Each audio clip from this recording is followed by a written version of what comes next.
Hello authors, my name is MK Williams and I'm a published author, and today I'm going to be talking to you about what needs to go on your copyright page. It is very small, but it is very important.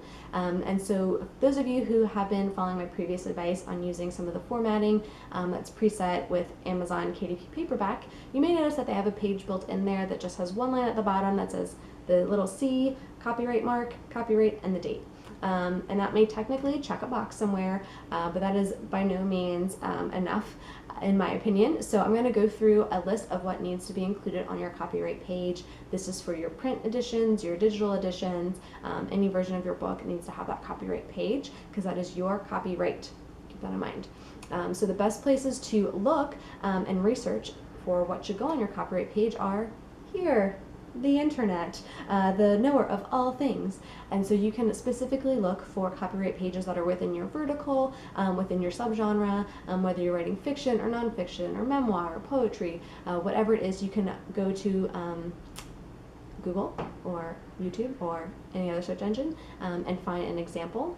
Another great place to look is in a book.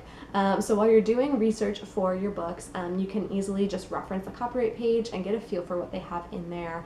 And again, I'm going to go through my list now of what needs to be in there, but best place to look is in a book. Okay, so here are the things that need to go into your copyright page. The first is, as I mentioned that they had with KDP, is that C circle copyright symbol and the date, which is the publication year. You need to have a physical address. So this is not for all of your adoring fans to write you fan mail.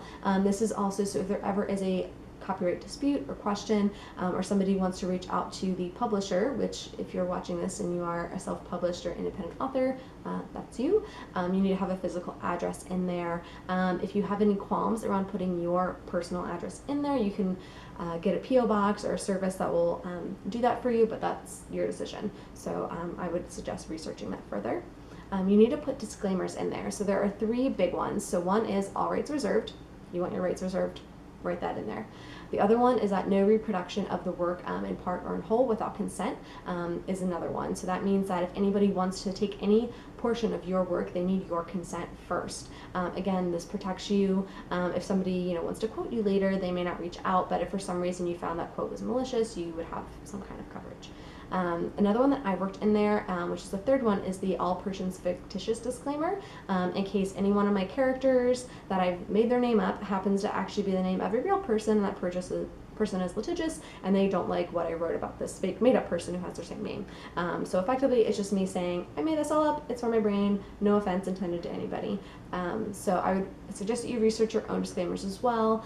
For one nonfiction project I'm working on related to personal finance, we have a disclaimer that's, this is just our advice, do your own research, because we want to make sure if anybody is taking that advice that they are doing their own research. Other things that you need to include on your copyright page are the ISBN, your Library of Congress Publishers Control Number or PCN, your website. So this again just helps people to find you if they have any questions or inquiries. It does help a little bit from a marketing point of view, but it's really just to manage those inquiries. You need to have a version or edition number. So I don't know how many people writing fiction would have multiple versions or editions of their fiction work at this stage if you're watching this, but if you do, be sure to use that in there. If you've materially changed anything in the book or had to do enough edits that it can be said that it is a truly different version of the book, I would definitely include that version number there.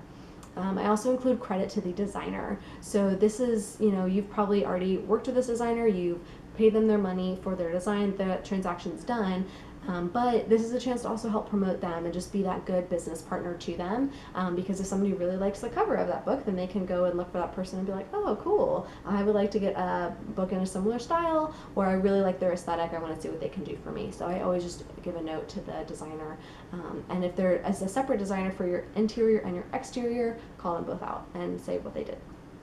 So if you found this helpful, please give this a thumbs up and subscribe, and now you can get back to writing your book and your copyright page.